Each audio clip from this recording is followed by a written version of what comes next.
are you? Are you like a peel and eat, or are you like a peel everything first? Oh, you have so much patience. So you say you peel everything and then eat it? Yeah. I'm savage. I gotta eat it.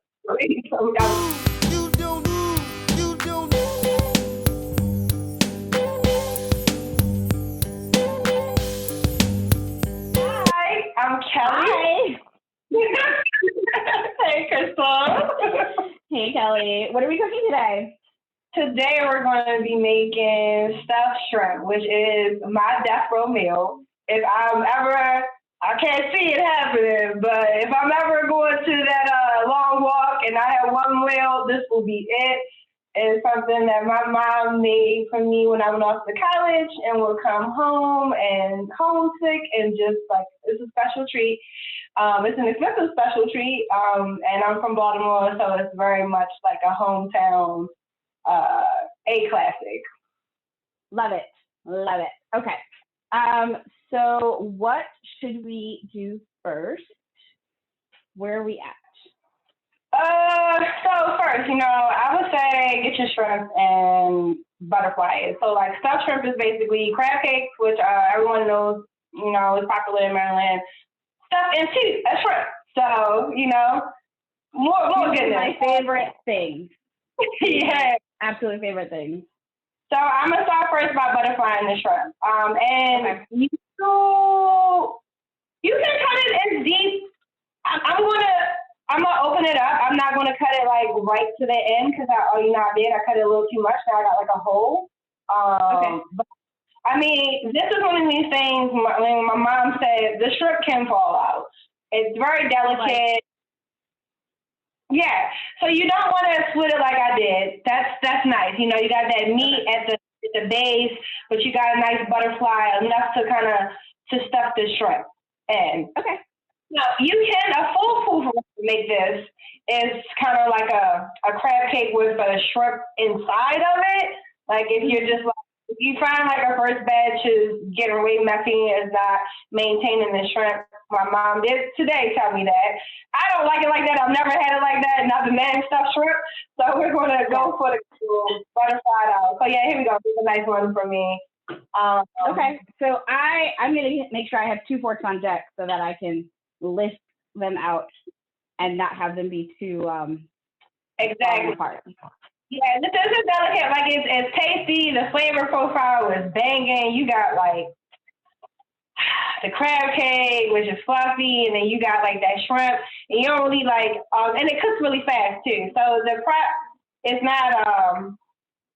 it's not too much prep. So yeah, right now I am butterflying the shrimp, and then after that, because so like part of the recipe is breadcrumbs, but I use my favorite, my key is Ritz crackers.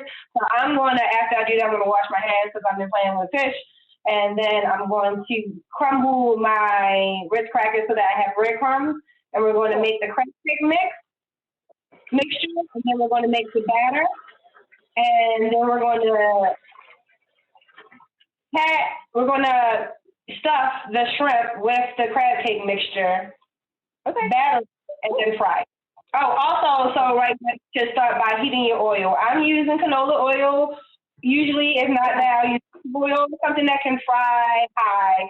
I understand that you're using coconut oil, and I really want to know what brand you use because I always thought that it does. Okay. I'm using this one from Krystle. It's just like a Costco brand. I'm sorry. This is a serious bottle of coconut oil. This is Costco. So it was funny.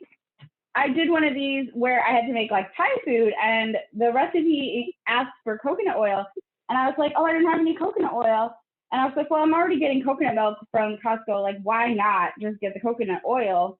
Also, and then they came up with this, and I was like, well, I mean, I know I'll use it, so it's not a big deal. I mean, it'll be fine. But my understanding is that it can be, so my understanding is that it can tolerate high heat, and that it won't cause like burning. Like I have mine. I've been preheating my oil this whole time, and I've turned it down a little bit because I'm like, oh, I can smell it, but it's not like, oh, that smells like it's burning. You know what I mean? I'm just trying to keep it at like a level temperature so that I don't get underwhelming with the situation. I don't get underwhelmed when I go to put the shrimp in and it's like, that's not hot enough. But yeah, I also have like I have a thermometer that I can test the temp with if I need to. Okay. So let's make cake. Usually you should lump crab meat. Like that's always the best. And whenever dude, I fucked up. Oh, I don't know how old your students are. I'm sorry, but no, this is for class. This is like my classmates. So. Oh. So I was caught slipping this week because I should have. All of the lump crab meat was sold out, so I had claw. It's still gonna be good, but it's not gonna be like I'm ashamed of myself. Okay. But you have, and you know, like whenever my homegirl, I have a homegirl out here from Baltimore, and we went to get some crab cakes once, and we just grilled. Like usually whenever I get crab cakes somewhere else, I'll ask so many questions, but the first question is it lump or is it claw? And club meat is just that body meat. It's so good. So you'll see like my club meat, it's kind of, it'll be good flavor, but it doesn't have like that good, juicy, thick texture. So I have, I don't know, a can of this claw meat in here. Okay. And egg. And so like with my Ritz crackers, you want to, it's to taste like you want it to be super wet. Mm-hmm. But you don't want it to be super dry. That's the only way I know how to describe it. So that makes sense. That makes sense because I've definitely had a crab cake that was too dry, and I've been like, yo, why is this all like filling and not enough like crab? And like, I want crab when I go out for crab. You're paying for crab. When you go get a crab cake, they're charging you for crab cakes, not all that filling. Right. So like a good crab cake should be mostly crab and good quality. Okay.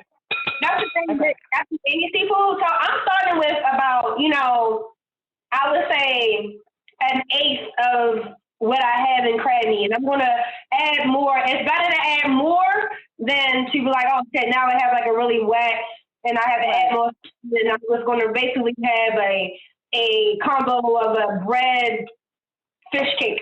So I'm cracking and you gotta, I like to work with my hands. You can, like maybe like in the beginning mix, but I don't know. I like to work with my hands. Get some parts and the egg. I'm down to do ham. And I just like get up in it. Okay. So, and then should I be adding like any seasoning at this time? Oh, yeah. Oh, sorry. My bad. Of course, the Old Bay. You're not from Baltimore. You don't have it. That's the taste. That's also to taste. Oh, and some black pepper and your herb. Like I'm using parsley. Okay. But do you keep in mind that Old Bay does have salt in it, and fish is naturally salty. So don't. So it's not add keep in mind whatever's going on with you with salt. Okay. So I'll just add a tiny bit of like kosher salt. And I feel like, I don't know, I'm going to show it to you. I'm going to get closer to the camera and show you what I'm working with in terms of texture. I feel like this is a good texture for me, but you tell me if you think it might be too wet still. And it's just like stick together. Egg is for. Like, let me see. Is it sticking together? It's like doing one of these. Like I could do that, but maybe a little bit more breadcrumbs. It looks a little wet, but okay. Yeah. I'll add a little more. So like this is mine. Okay. I see that. Yes. Right. So yeah, a little bit of ways. Yeah, I try not to overwork the mix too much, but you want it to be breaded, but you really want it. The whole point of the breading and the egg is just to stick it together. Right, you don't want, and I know that like the breadcrumbs will absorb some of that liquid. Mm-hmm. So, airing on the left is a better idea. Okay. Yeah. Oh yeah, that's what she meant by. So My mom said don't overpack it, and I'm basically, I'm going to have just leftover for crab cake because it's just me out here. I didn't get a whole pound of shrimp. I got $7 worth of shrimp. Yeah. So I'm stuffing mine. Now, alternative, because I have all this crab meat, oh yeah, I've never made stuffed shrimp, to be honest. My mom made it for me. This is something that I take advantage of being the daughter, the oldest, the prodigal child. This is my request. This is a request of my head when I know, oh man, my mom really want to treat me. I've never made this. This is my first time making this on camera, but it's something that I would have loved to make for all loved ones. I feel that. Like, I definitely have things where I'm like, okay, I know my mom will take care of that for me, and I don't have to. Mm-hmm. It's just so nice sometimes when you have moms to take care of those like treats. Yeah. I too am the only daughter, so I get those. It's like, hey, I get those special treats sometimes.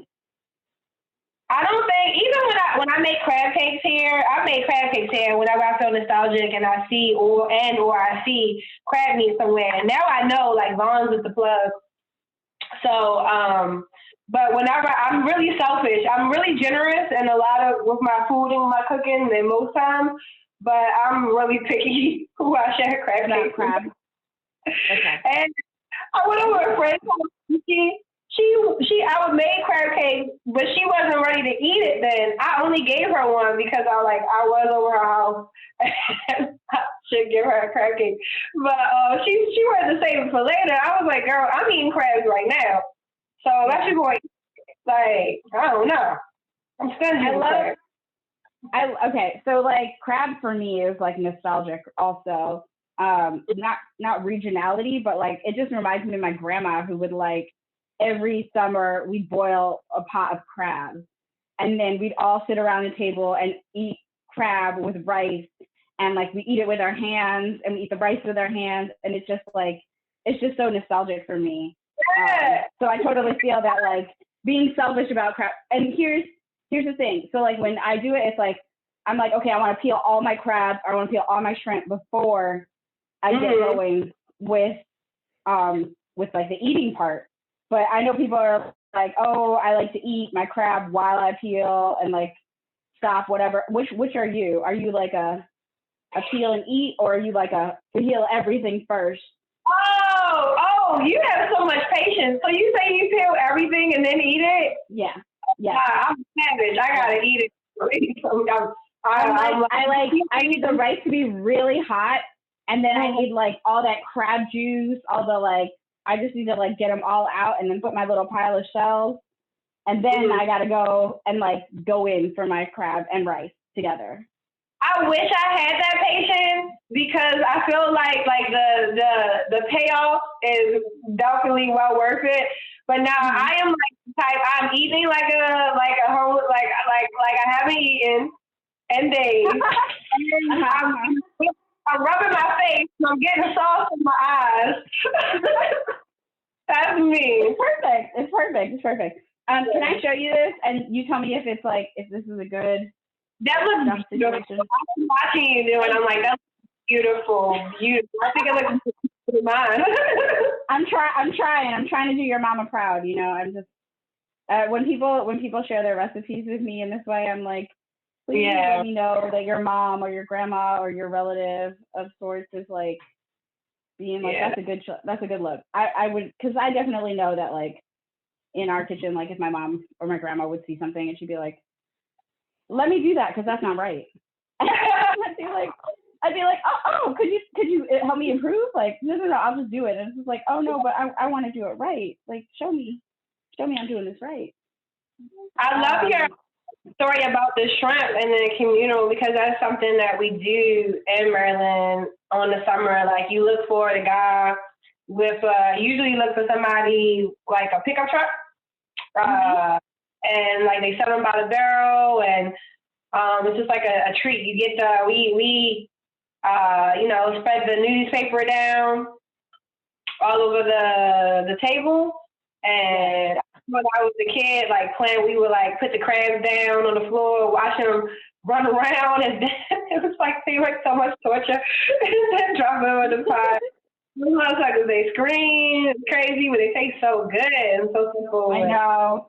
I'm like, I know I should feel bad, and like I do, you know, I try really hard to be like humane with the way that like I'll kill a lobster or like a crab, but it's also like I really like to eat you. You taste good. Yeah. I mean, hey, I can't help you in that position on the food chain. That's why I give thanks. And yeah, I mean, like I'm sure at some point I will be, you know, on the receiving end of that situation, and I'll be on the bottom of the food chain. I too, just an aside, I too am gonna leave some leftover meat, some leftover stuffing, so I can have a little crab cake or two. Yeah, I have one crab cake at the end. All right, so my shrimp are stuffed, and I'm about to make the batter. I have one more shrimp to go, and I will be right on your tail. I'm actually and these are my shrimp. I'm excited. I'm going. Beautiful. Thank you. Your shrimp are so beautiful. I'm going home. That's exciting. Memorial Brixton? No, baby. No. Let me give him a treat. Hold on. Okay. I'm going home so I'm going home, and I didn't realize I cried when I got my approved time off. So I didn't realize like how you got what? I needed to go home. But I'm going home Memorial Day for Memorial Day weekend. And for a week. And that's so exciting. Yeah, I'm really excited. I'm going to make a trip out of it. You know, like, because I've been wanting to vacation in Maryland as if doing some of the things that I've learned to do out here, like hiking and camping, because I never did that stuff growing up in Baltimore. Like, didn't even consider it. And off the bat, my mom was like, "Oh, it's great because like on Sundays, apparently a couple of my cousins they've been having crabs on Sundays every week." So I'm like, "Hey, I'm right off the plane." They're like right on time. But something that I didn't consider, and it was so funny because last week I was just talking about it in Maryland. I don't know if it's just in Maryland or what, but every 17 years these cicadas come out of hibernation. And we call them locusts because it feels like a plague. And it's like a plague. Like these things are everywhere. They're dumb bugs. I love a cicada. Do? Come to us next couple of weeks because it's coming. We will. I heard that I have enough for 2 crab cakes, by the way. Just 2 like little baby crab cakes just for me. There you go. I'm gonna put those on the side. But yeah, I heard that they might be coming up to New York, so I might be able to see some. Yeah. I find them so fascinating. That's weird. And so my mom, she knows when to kill it because they started when my brother was born. I am definitely afraid. Wow. Yeah, I'm super afraid of bugs. So like apparently when I was a kid, the first time it happened, I'm doing the batter too. So I put the cornmeal in. I mean, you have cornmeal. I put the fish fry in, and I'm just going to season it a little bit, and then slowly add some milk. You want it to look the consistency of pancake batter. Pancake batter, okay. All right, so I'm putting some black pepper and a little bit of Old Bay in it.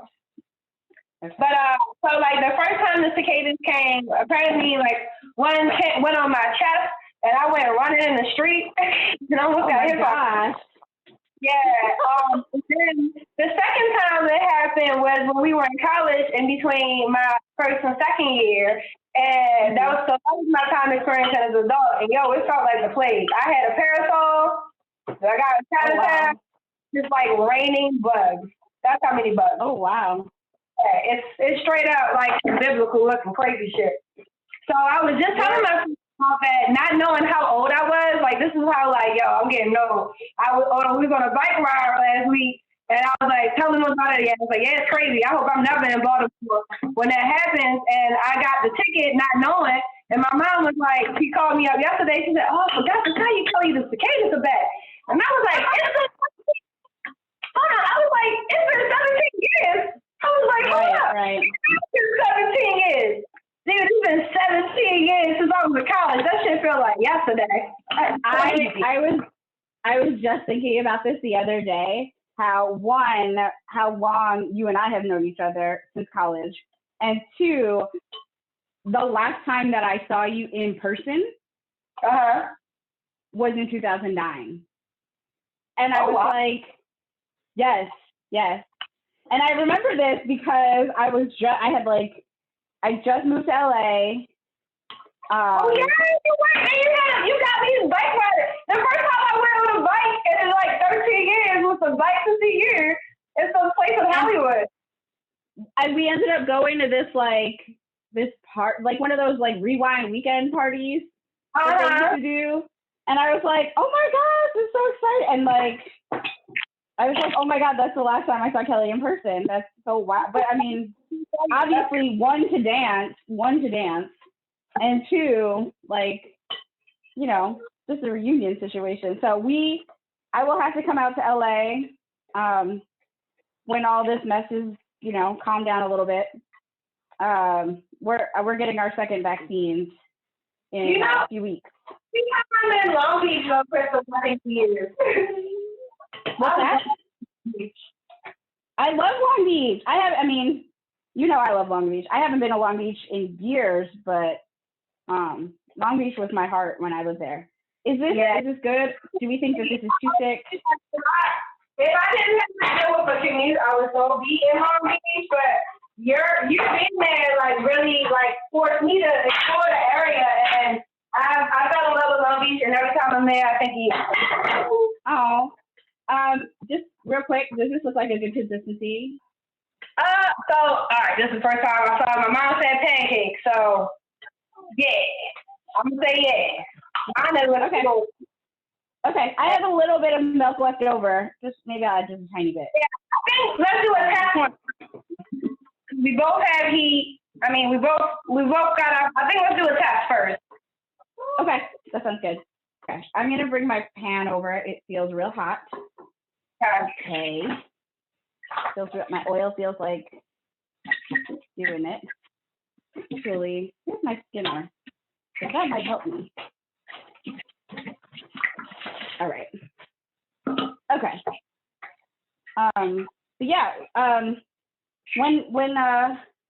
When all is said and done, and we get our vaccines, we'll have to do a reunion again. When we finish my second round of vaccines, we'll have to do another reunion. And meet up in LA. You know, it'll be a lot of fun.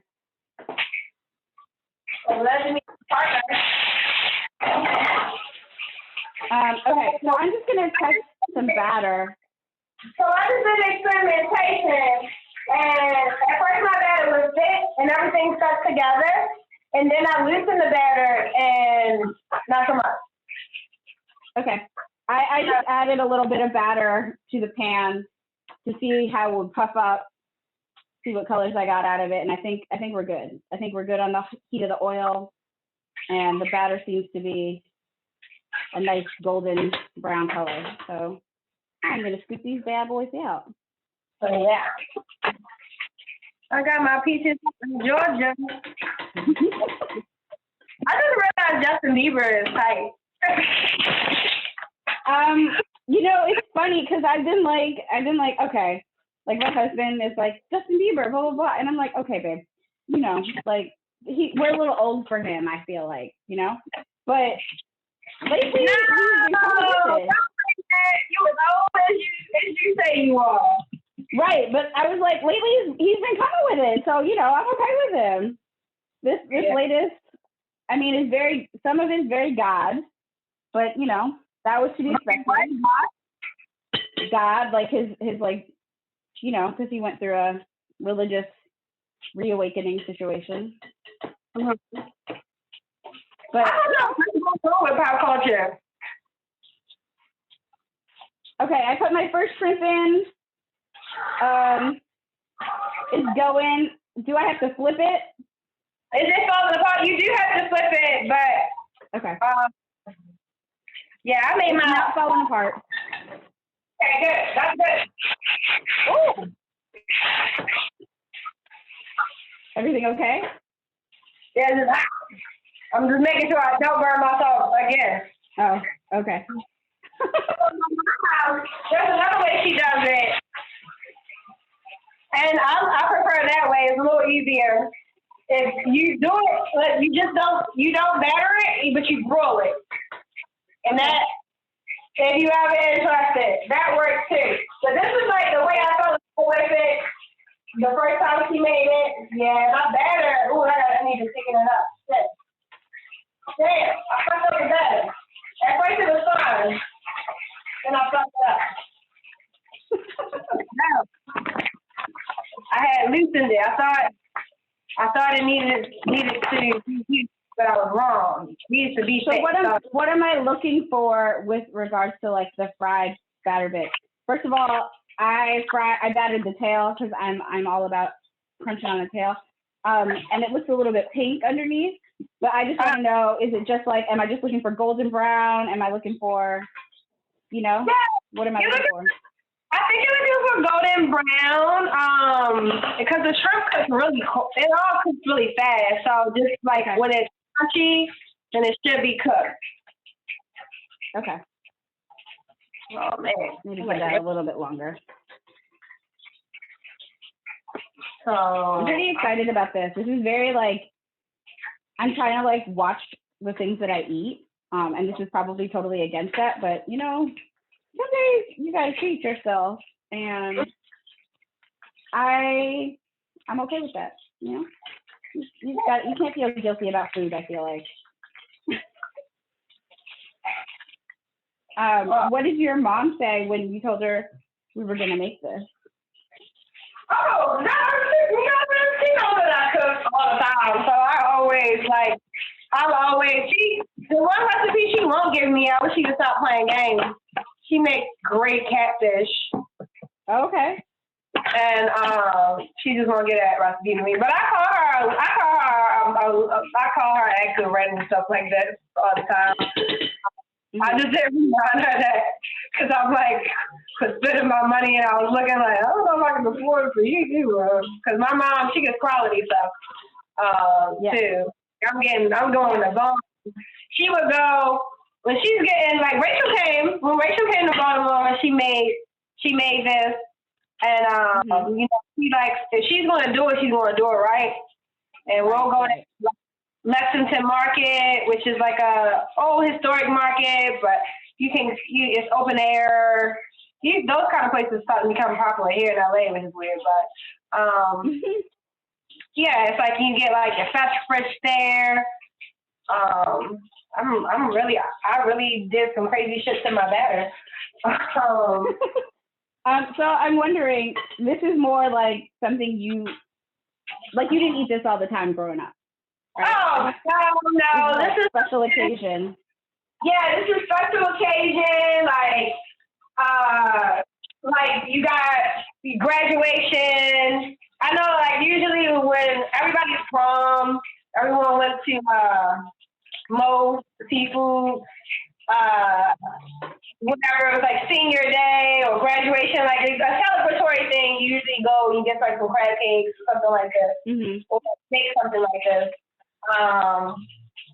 But yeah, for me, like I said, this is something like my mom made for me when if it was like my birthday, or if she wanted to make something special for me, and I knew that I had some good clout. I knew I had I knew I could ask for that was going to get it. Right. Oh. Like, I wish she made this.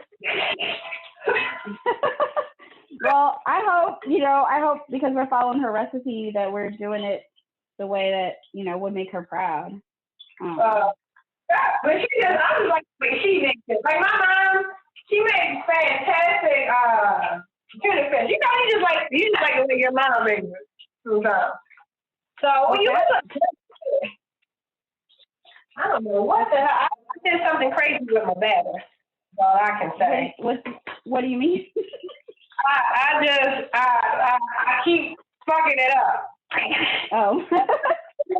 It was fine the first time, and so, but then I thinned it out, and now I'm like trying to make it thick, and it just look a little weird. I hear you. Yeah, mine got a little bit thick, and then I added a little bit more milk, and now it's like thinner again, which I appreciate. So part, I'm like trying to make sure I don't leave no crab meat up in there. So, and I'm making do what it do.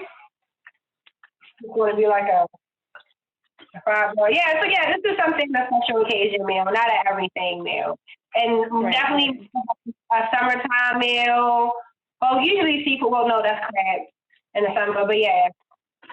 Well, just not even, like, because my mom was the type of person, too, where, and she knew I worked really hard in school. She was all about mental health days before it became in trend now. She would always tell me, and she knew I had a lot of homework and I was doing it. And personally, too, I was like a real stressed out kind of child.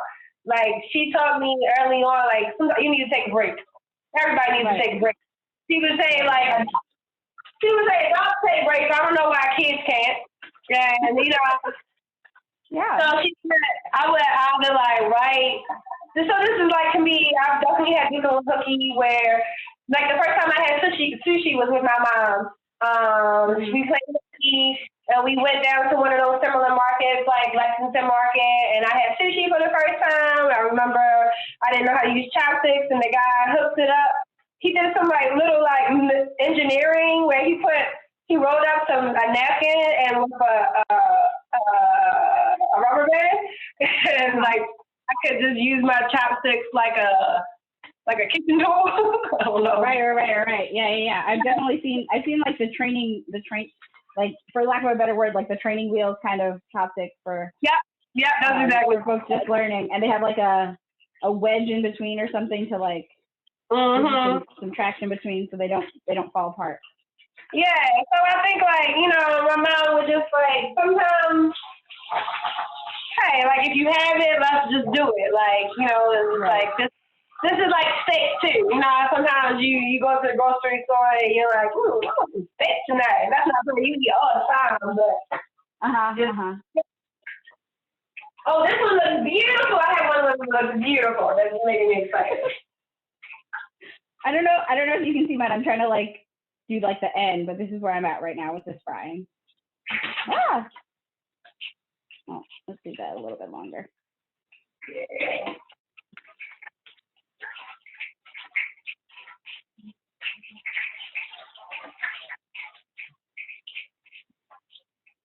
So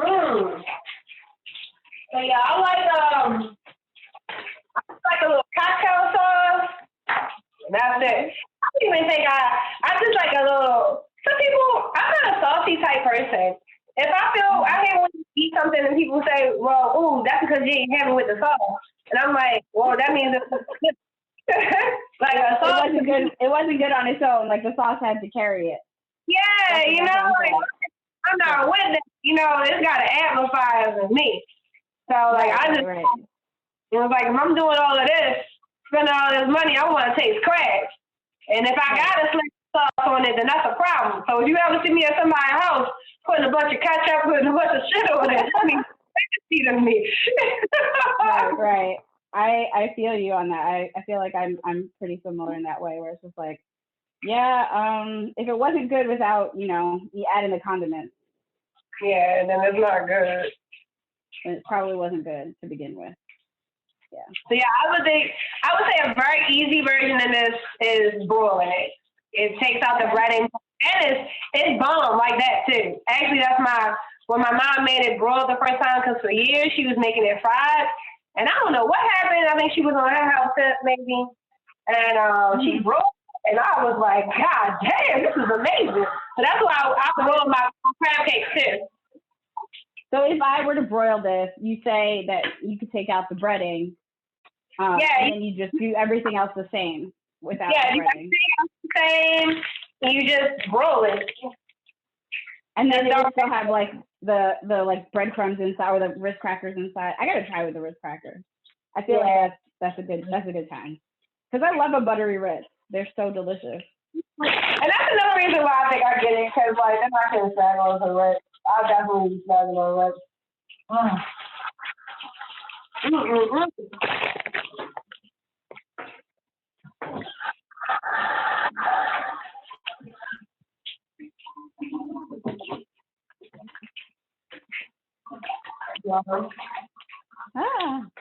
My husband saw these shrimp and he was like, "Holy crap, babe, those are huge."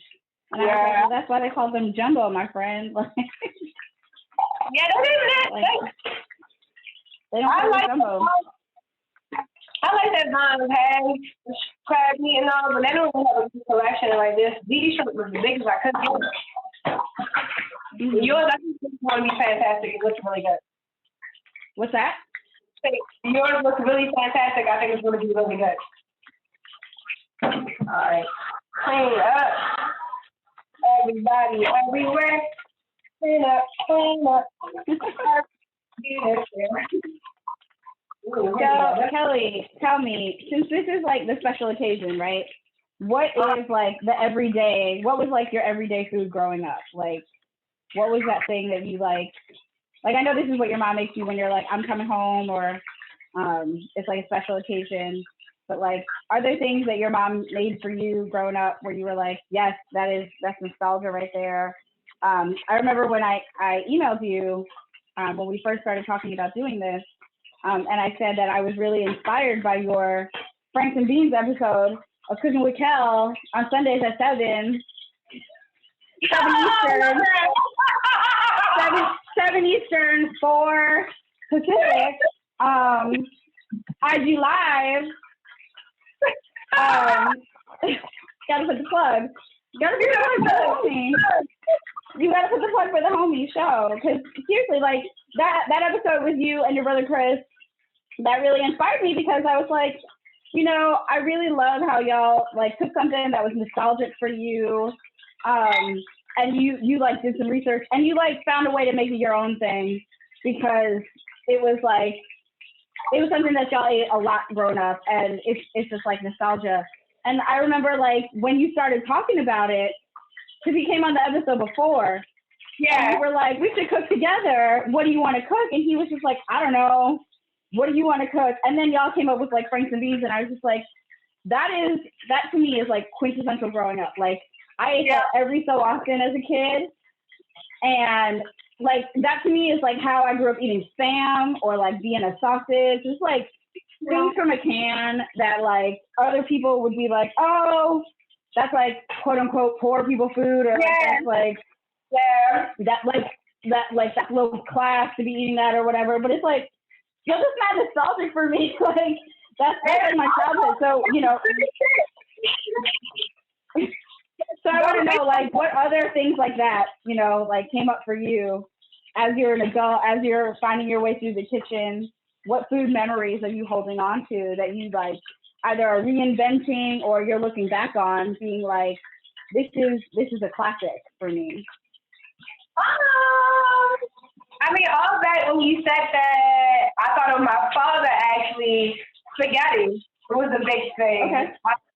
Spaghetti is cheap. We ate spaghetti, and my father made some banging ass spaghetti. He used to make it, hook it up, put some shrimp in it, and he put shrimp in his spaghetti? Yes. Okay. Oh, that tastes good. It tastes real good. But yeah, spaghetti was something I grew up eating a lot. You can hook it up with some sugar. That's like the hood way too. Oh no. That's definitely, I don't know if you've ever had it, but that's exactly how Filipinos make spaghetti too. Pinch of sugar.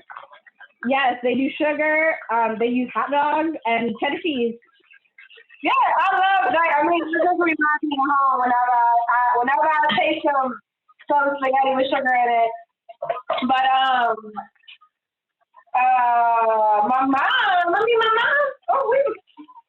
Like when originally, of course, like when you reached out, one of the first things I thought of with her was a lunch meal that I love. Like she used to make tomato soup, but she was canned tomatoes and grilled cheese. So you know me, like Did she use cheddar or did she use American when she makes those grilled cheeses? I think American cheese, but I don't know. My palate wasn't as sophisticated as it is when I was a little kid. Sure. But sure. As an adult, I realized one of the things I remember when I was living up in Silver Lake, and I hadn't had tomatoes for years, and I had some tomato juice from out, and I was like, yo, this hit. And so I made it at home, and it's one of my favorite treats to make. And whenever I make it, I make grilled cheese with it, and it just reminds me of my mom. And it reminds me of playing outside and being called in to eat something because you ain't eating nothing all day, and ain't going to have to take it out, feed my child. And I hear that. I elevated, like I made for my mom actually when she came out for Thanksgiving, and when I served it to her, it was like, you know, it was like when she got off the plane, because it was also due to COVID and we were nervous, but I was like, I want to see you, like, you don't do nothing big, you're nothing but in the house all day, I'm in the house all day, we're both working from home, I want to see my mom, and I wanted lunch for her ready when she got off the plane because I knew it was going to be stressful. You got to wear a mask the whole time. And,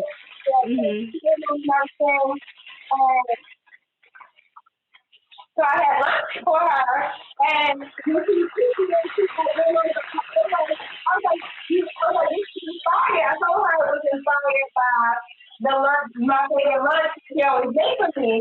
And she was like, yeah, Tom, but you made this gourmet. I was just using table.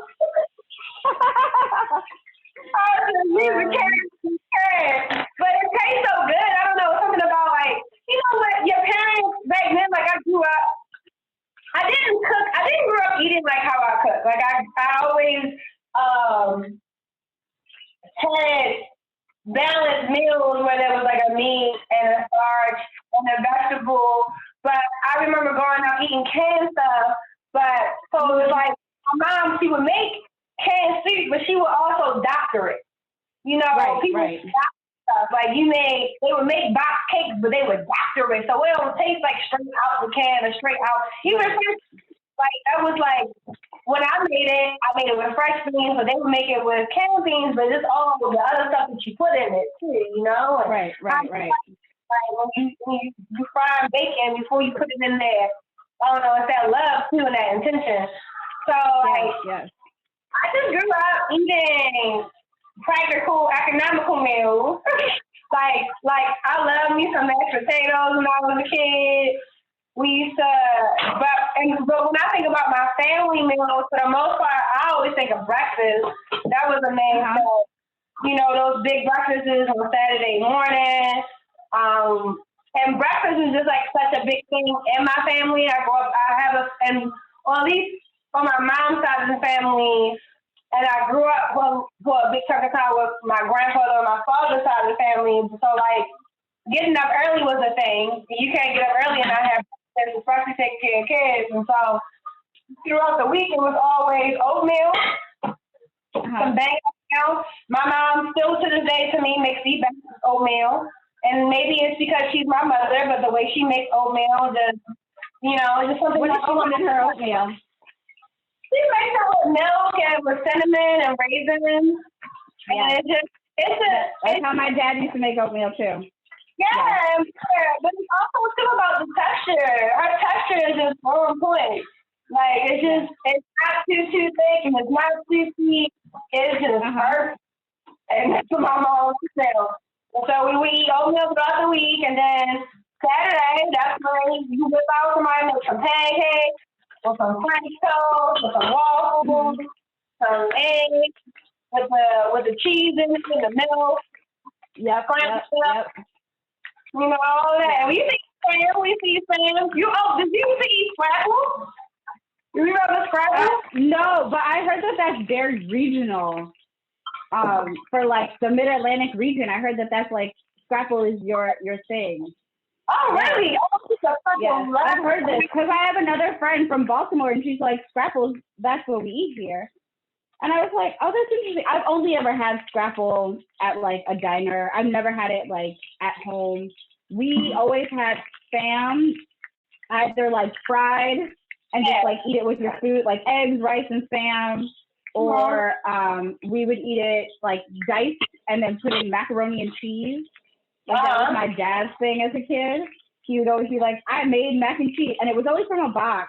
But again, it's like that doctoring. It's like the, you know, like we cut up Spam, put the Spam in there, and then we'd eat like a vegetable. That was it, and that was dinner. That was always how we had dinner.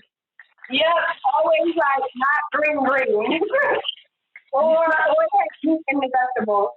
But yeah, I used to love me some before. But now, like, Scrabble, I remember I had an uncle who was trying to scare us. Like, do you know what's in Scrabble? It's the pig butt. It's the pig, everything that they don't want in the pig.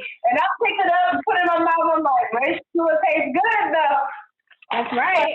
That's right. And it's no waste, right? Like, that's nose to tail eating. And that's what people these days, are like paying big money for. Like, they go to like nose to tail butchery and like things like that. And it's like, that's just what poor folks did. So we wouldn't, that's just what we did when we were growing up, because then we wouldn't, like waste a meal. Like, there's meat on those bones. Those bones are used for soup or beans or greens or whatever. Like, that's how we grew up. Scrabble is a high-end dish. I've definitely seen people like eating like putting like their version of Scrapple on the menu, or like they'll talk about like nose to tail butchery, and it's just like, y'all, this is what immigrants and poor people have been doing for years and years and years. Like, when we say like there's a Filipino dish called sisig, sizzling sisig, right? SISIG, and and people are like serving it in restaurants and like so high end, blah blah blah, whatever. That's just drinking food, and it's literally all parts of a pig's head, and you fry it up with onions and some chili. You add some lemon and you throw an egg on there and like mix it all together, and you just eat that. That's what we drink. Like, that's what we have like as bar food, or like when it's like what's the word for it? The word is escaping me. My Tagalog has failed me. But yeah, it's just like food you drink when you're drunk. It's like, it's not, or food you eat when you're drunk. It's not like high end. But then you see people like putting it on their menus, being like, oh, this is that stuff, and it's like, that's pig head. That's grown up food. Yo, I was in, me and Melissa, I went to go visit her, and we was in Oakland, I think before she moved out in LA. We moved out to New York. We went to this fancy place, I think, it was in Oakland, it wasn't in San Francisco. And when we read it made it sound all fancy, and it was called Lardo, and it was lard. It was basically lard. It was lard, y'all. It was just, I hadn't eaten lard since I was a kid when I used to eat shit like that. Yeah. But they put lard dough, and they put it on like some bread and some parsley or some shit like that. Yes. And I was like, are they making lard fancy now? Because that was some shit that you just said when you know before. Yeah, I mean, like when I met my husband, we were both working in like the cheese industry, and like he had been working in it for years, and he was just like, oh, lardo, like let's put some lardo out there, and like they would slice it real thin, and you put it on hot bread, and it basically would melt, and it's like, this is lard, right? Like, and it's like it's what Italian people ate when they were like using up these parts of the pig that needed to get eaten, because that's what they had. And I'm frying my crab cakes right now as you're cleaning. No problem. But yeah. So it's like, like lardo, that's definitely something that like we look at now as like, oh, this is a fancy treat. They gotta, they put it on this really crusty bread, and it's delicious, and it's so melty and fat. And it's like, y'all, that's what poor people ate, like. Us brown folks, we gotta capitalize off our own shit like other people do, because that's crazy. Like, what's something else that's hood that motherfuckers haven't caught on yet? Maybe find some names. Well, I mean, I think so. Like, part of why I'm doing this, right? Why I'm doing this project was because I was like, how are we as Black people, brown people, Asian, Latino, like, how are we working these flavors that we grew up with? How are we like flexing our food memories, and how are we like still keeping this culture alive when there are other people, you know, white people, who are out there being like, oh, this is something I discovered, this is a new, or this is like, y'all got to try it, and like they're marketing it in a way that, you know, is colonial. It's like Christopher Columbus. It's like, y'all ever hear of a crab cake? And it's like, yeah, like this is what we've been eating since we were like baby days, you know. And so like part of why I started this project was to address that, to like talk to people who are like everyday people, you know.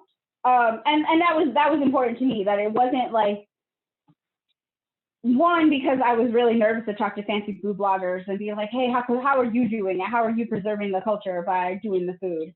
But two, I wanted to like hang out and cook with friends, right? And I wanted to like talk to normal people and just be like, y'all, how are we like doing this when like so many other people in the world, specifically in the US, are like out here being like, I got a claim on your culture. How are we reclaiming our culture through food? So that's really where the idea for this project came from. And just like having this conversation is really like, that's what it's about for me. Because it's like, how are we doing that? How are y'all out here taking this food back?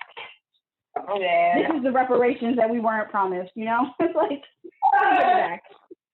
Well, I wish I knew more full history, actually, of crab cakes and stuff. When I did my genealogy, the furthest able to trace back, I think it's my grandmother's grandfather is from North Carolina, but her grandmother is from, like, a lot of my people actually didn't go too far, it seems. You know, but I always be like, yo, that's where Harriet Tubman was from, Frederick Douglass. And I saw on my old census, like, my great-great-great-grandfather, he was an oyster farmer. And just thinking about the area, that area is probably like, and I know my mom's grandfather, he worked on a boat as well. Just thinking about, like, seafood culture, and just like that was an area where it was like bunch of slaves anyway. Like how, and I don't know the history. I haven't done it myself. But I'm curious, like a crab cake is just so ubiquitous. I mean, it's just, but you think of it hand in hand when you think of Maryland. Well, right. I wouldn't be surprised if you go back and some Black people around it, but. Yeah, I also would not be surprised, because it's just like, how could you, you know, it just seems so, cooking from themselves, basically. Yeah. But also, I mean, somebody comes to Maryland, they always ask me, like, where can I get a good crab cake? Where can I get a good crab cake? I always tell them, I mean, I get it from my mom, and that's what most people. Right. So, yeah, you do have some establishments that are good, like there's Coco's, which is really good, and there's another one, Papa's. But most people, when they're making crab, when they have a crab cake at home, it's something that's so Maryland, it's making. I mean, I grew up making crab cakes, like it's just, oh shoot, I walked away from my phone. Can you hear me? I can hear you, yes. Can you hear me? Yeah, I can hear that. Okay. But you couldn't. That carries. But no, it was interesting, because whenever people ask me, now I'm like, oh, okay, like really, it is Maryland, but it's not something I grew up associating with something that I go out to eat. It's something that you make at home. It's something for you. That's like more a family sort of thing. So yeah.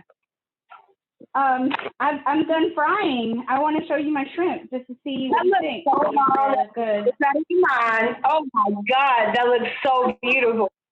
I'm My so mom excited to eat was and she was side-eyed on mine. Mine was a mess. I mean, I'm gonna eat these bitches, but I'm sure they'll be delicious, even if they don't look the way she would have made. Yeah. They don't look fancy, but they gonna taste good. That's for sure. Yeah. That's what's important, right? Like they gotta taste good. I have no clue if mine'll taste good. But you know, I'm excited about it. I feel like they look good. And I saved like some little crispy bits on the side that fried up off the batter. I'm excited. I'm excited too. Do you have last thoughts before we end that you want to share? Shrimp. About stuffed shrimp? About anything we talked about Baltimore, about, you know, stuffed shrimp, about best crab cakes. No, now I'm hungry and I want to eat. Yes, okay. Before we go, I'm going to take a selfie with you. If you got your plate, I'm going to hold up my plate. We could do a photo with our plate. Okay, hold up. Let me plate mine pretty. I just put it on some paper towel. That's the life we live in. I have this little, you know when you go to a restaurant and they give you like a little salty thing? Uh-huh. I stole one. I'm trying to find it. I love it. I'm trying to like hold it at the bottom, but it's also like really hot. Let me grab this little towel here, and I can hold it. Almost. See all my mess in the background. Let me get these bowls out of here. While you're doing that, I'm just gonna get my bowls and such out of here. A little underneath there. Hey, this is sick. I'm so happy we did this. We really needed I'm so happy we did this. I'm very happy that we did it too. I'm really happy that my husband doesn't eat any kind of shellfish. Not because he's allergic, but because he just doesn't like the texture. I got some salmon in the fridge ready to go for him for dinner, so he'll have that. I might have some of that too. Just broil it up and then get on my life with these crab cakes and these shrimp. Oh, that looks so bomb. I'm so like, yours was amazing. Yours looks bomb too, Kelly. No. I'm excited about those. Yes. Okay, ready? Oh, let me get this out of the shot. It's about the aesthetic, you know, to the gram, but exactly. There we go. And then let's tilt up a little bit. All right. This is my Black Student Union sweatshirt from my internship. They're so cute. They were like, we want it to look like they were like, we want the student to look like the Proud Family logo. Do you remember the Proud Family? No, I was digging it. And they're like, we want it to be like blue and purple and look like Proud. I'm like, y'all are so cute. Thank you for including me in that. All right, ready? Mm-hmm. 3, 2, 1. I took a bunch. Wait, let's take one more. I like your glasses too. Thank you. Okay, ready? Yeah. Ah, perfect. I love it. Thank you so much, Kelly. Thank you so much to Kelly's mom, to the city of Baltimore for bringing us some shrimp and crab cakes. I hope you have an amazing visit with mom. I haven't seen my mom since September, so I feel you on that. Like, I can't wait to hug my mom and have a good time with her. I'm definitely leaving all of this like you eating in because I have to take out my aligners in order to do it. But I see you and I'm like, I know it's good because you going in. So I love you. Thank you so much. I'm gonna hit stop recording. This was fun. Thank you, Krystle. Bye, Kelly. Bye. I will see you on Cooking with Kel at 7 Eastern 4 Pacific on IG Live. Yes, coming back either next week or the week after next. Since I figure out what I need to cook. I'm excited. And this will come out soon too. So we will see each other on the internet. All right. Good to see you. Bye. Bye. Take care.